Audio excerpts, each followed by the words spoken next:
છોટાઉદેપુરમાં આમ આદમી પાર્ટીની જે બહુમતી આવી છે, કવાંટ તાલુકા અને છોટાઉદેપુર અને કદવાલ તાલુકામાં જે ટાઈ પડી છે અને 13 જિલ્લા પંચાયત જે આવી છે, અમારી આમ આદમી પાર્ટી એના કાર્યકર્તાએ ખૂબ લડત આપી. પણ હવે જ્યારે અમારે બોડી બનાવો અને સત્તામાં બેસવાનો સમય આવી ગયું છે, તો પ્રશાસન જે પોલીસ તંત્ર છે એ અમારા ચૂંટાયેલા ઉમેદવારોને ધમકીઓ આપે છે, એમને ઓફરો આપે છે.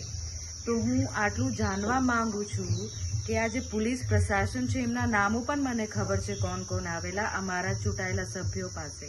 આ પ્રશાસન આ વર્દી પહેરીને હું દલાલી કરવા માંગે છે કે એ લોકોની સેવા માટે અહીંયા છે. અગર એટલી દલાલી અને રાજકારણ રમવાનું શોખ હોય તો તમે વર્દી ઉતારીને જાતે ચૂંટણી લડો. આમ આદમી પાર્ટીના ઉમેદવારોને તમે દાદ ધમકી આપો છો અને એમને ખોટા લોભ લાલચમાં ફસાવા માંગો છો અથવા ખોટા કેસો કરી દો એવા તમે ધમકીઓ આપો છો, તો તમે આ કરવા શું માંગો છો?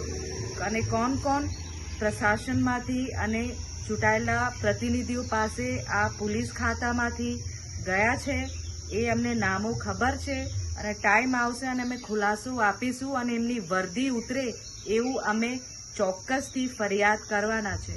તો તમે ચેતી જાઓ, બીજેપીના તલવા ચાટવાનું તમે બંધ કરો. આમ આદમી પાર્ટીની સત્તા આવી છે, લોકો આ જન આદેશ છે અને તમે જન આદેશ વિરુદ્ધ કામ કરશો તો એના વિરુદ્ધ તમારા ઉપર પણ કાર્યવાહી થશે. તો હું એક નમ્ર વિનંતી કરું છું કે જે પણ આ ષડયંત્રમાં બીજેપીના જે દલાલો છે આવીને અમારા ઉમેદવારોને તોડવા માંગે છે કે એમને ધમકાવે છે એ ચેતી જાય, ને તો એમનો વારો છે. ખૂબ ખૂબ ધન્યવાદ.